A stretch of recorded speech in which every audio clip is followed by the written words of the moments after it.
அன்புள்ளம் கொண்ட கன்னிராசி அன்பு சகோதர சகோதரிகளே, நான் உங்கள் அதர்வ வேதாச்சாரியார். நேர்களே, இந்த பதிவில்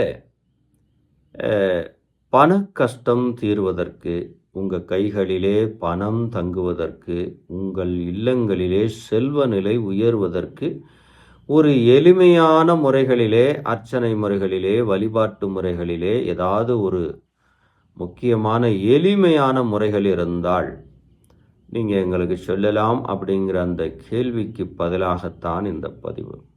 அந்த வகையில் கன்னிராசி அன்பு சொந்தங்களே, புதன் கிரகத்தின் ஆளுமைக்கு உட்பட்டவர்களே, உங்களுக்கு ஒரு எளிமையான அர்ச்சனை முறைகளை சொல்ல, எத்தனையோ முறைகள் இருந்தாலும் பாதபனம்னு சொல்லக்கூடிய அந்த அர்ச்சனை முறைகளை உங்களோடு பகிர்கிறேன். அதற்கு முன்னதாக சிரவணம்னு சொல்லக்கூடிய அந்த காதால கேட்கக்கூடிய விஷயத்தை நீங்கள் நான் சொல்வதை காதால பொறுமையாக நிதானமாக கேட்டு அதை பின்படுத்தி நீங்கள் செயல்பட்டாலே பெருங்கொண்ட வெற்றியும் செல்வ நிலையும் அடைவது உறுதி. இப்போ இந்த வகையில் எத்தனை வழிபாட்டு முறைகள் இருந்தாலும் நாம் இன்னைக்கு இன்றியமையாத ஒன்று பணம். அப்போ பணத்தை நாம் எந்த தெய்வங்களோடு ஒப்பிடுறோம் அப்படின்னா, ஒன்று மகாலட்சுமி, பணம் வந்துட்டாலே மகாலட்சுமின்னு நாம் அதோடு ஒப்பிடுகிறோம். அப்போ பணம்தான் மகாலட்சுமின்னு நம்ம ஆழ்ந்த நம்பிக்கையோடு இன்றளவும் பல வழிபாடுகளை நாம் செய்கின்றோம். அப்போ ரிக்வேத முறையில் பழமையான வேதம் ரிக்வேதம், அதில் ஒரு சூட்சும முறை இருக்கிறது. எளிமையான நபர்களும் லட்சுமியின் திருநாமத்தை உச்சரித்தாலே சில விஷயங்களிலிருந்து அவர்கள் கஷ்ட விதிகளிலிருந்து விடுபடுவார்கள். பூர்வ ஜென்ம கர்ம வினையே தொடர்ந்து பாதித்து கொண்டிருந்தாலும் கூட அதிலிருந்து விடுபடக்கூடிய தன்மை, அதிலிருந்து உங்களை எடுத்து விடக்கூடிய தன்மை அந்த மகாலட்சுமி இருக்கிறது அப்படிங்கிறது ஐதீக உண்மை. அந்த வகையில் கன்னிராசி அன்பு சொந்தங்களே, நீங்கள் என்ன பண்ணணும் அப்படின்னு சொன்னால், அரளி பூக்களாக இருக்கணும். முதல்ல எத்தனை அர்ச்சனை முறைகள் இருந்தாலுமே நைவேத்திய முறைகளில் அபிஷேக முறைகள், பாலாபிஷேக முறைகள், எத்தனை ஏதோ பதார்த்த முறைகள்லாம் இருக்கிறது. எத்தனை முறைகள் இருந்தாலும் கடைசியாக மலர்களை கொண்டு அர்ச்சனை செய்து தான் நாம் முடிப்போம் இல்லையா? அந்த வகையில் நீங்கள் மலர்களை கொண்டு அர்ச்சனை செய்யலாம். அப்போது எத்தனை தெய்வங்கள் இருந்தாலும் முதலிலே விநாயக பெருமானை மனதால் நிறுத்தி கொள்ள வேண்டும். பிறகு குலதெய்வத்தையும் வழிபட வேண்டும். பிறகு முன்னோர்களையும் மனதால் நினைத்து கொண்டு நீங்கள் இந்த வழிபாட்டு முறைகளை செய்ய தொடங்கணும். எப்படி தொடங்கணும் அப்படின்னா, அதிகாலை சூரிய உதயத்துக்கு முன்னதாக இந்த முறைகளை நீங்கள் பயன்படுத்தணும். அதிகாலையில் எழுந்திரிச்சு குளித்து எல்லா ஆடை அலங்காரம்லாம் செய்து கொண்டு கன்னிராசி அன்பு சொந்தங்கள் கைகளிலே செல்வ நிலை உயர்வதற்கு, பணம் தங்குவதற்காகத்தான் இந்த அர்ச்சனை முறைகள். அப்போ அர்ச்சனம்னு சொல்லக்கூடிய இந்த முறைகளை நீங்கள் ஆணும் பெண்ணும் சிறியவர்கள் முதல் பெரியவர்கள் வரை யார் வேணாலும் செய்யலாம். ஆனால் கன்னிராசிக்காரங்களாக இருக்கணும். அரளி பூக்களிலே 2 விதமான பூக்கள் இருக்கிறது. செவ்வரளி இருக்கிறது, வெண்மை நிறம் கொண்ட அரளி இருக்கிறது. அதில் செவ்வரளியாக இருக்கணும். நல்லா புரிஞ்சுக்கிடணும். மற்ற மலர்களை வைக்கக்கூடாது. மலர்கள் அர்ச்சனைங்கிறது வேறு வேறு விதங்களுக்கு வேறு வேறு முறைகள் இருக்கிறது. ஆனால் கன்னிராசி அன்பு சொந்தங்களுக்கு கைகளிலே பணம் தங்குவதற்கு உண்டான சூட்சும முறைகள் பழமையான ரிக்வேதத்திலிருந்து எடுத்து தரேன்.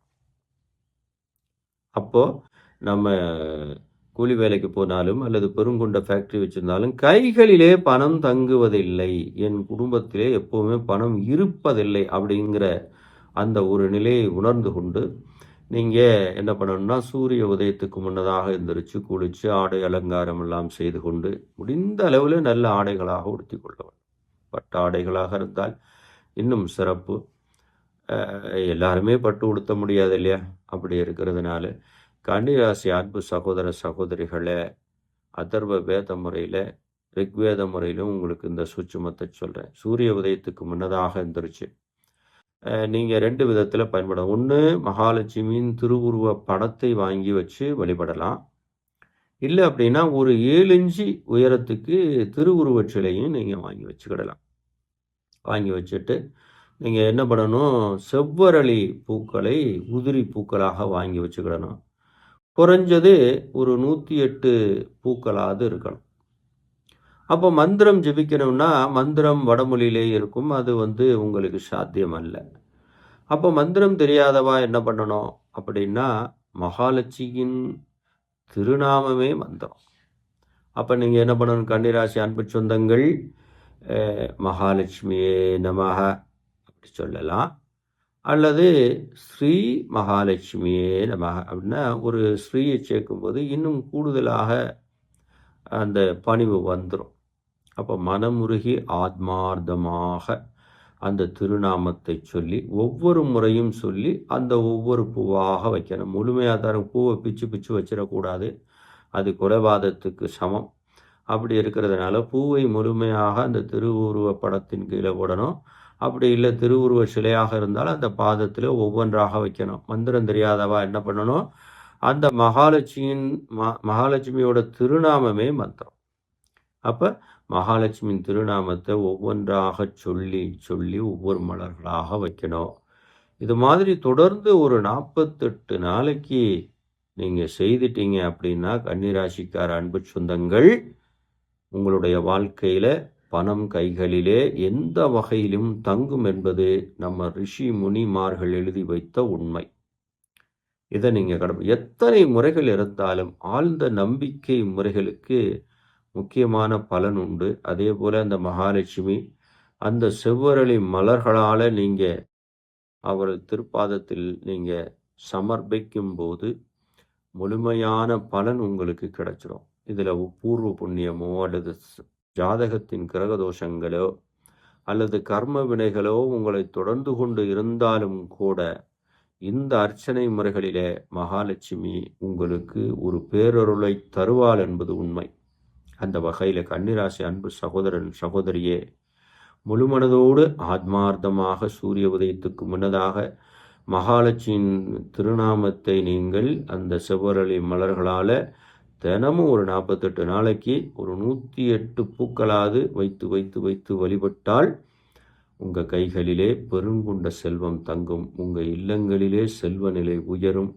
சமூகத்துக்கு முன்னாடி, உங்களுடைய உறவு சொந்தங்களுக்கு முன்னாடி ஒரு நல்ல செல்வ நிலையில் நீங்கள் வாழ்வீர்கள். பலம் நிச்சயமாக உங்களுக்கு வந்து சேரும் என்று இந்த நேரத்திலே கேட்டுக்கொள்கிறேன்.